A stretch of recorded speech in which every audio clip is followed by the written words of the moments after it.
Adjusting the oscilloscope to display the wave clearly.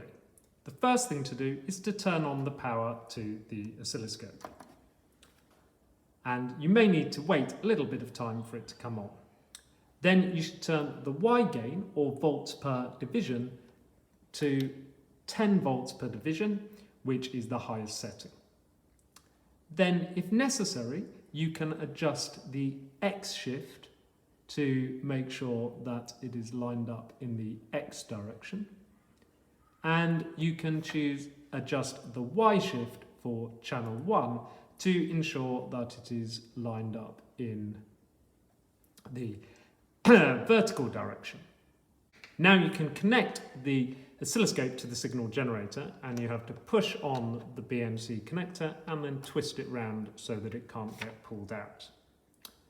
Now we can turn on the signal generator, and we now want to adjust the Y gain so that we have got signal taking up as much of the screen as we can. So we can see this is not taking up the full vertical space, so I can adjust the Y gain until I get signal that would obviously not fit on, and I can go back so that it is as big as possible in the vertical direction.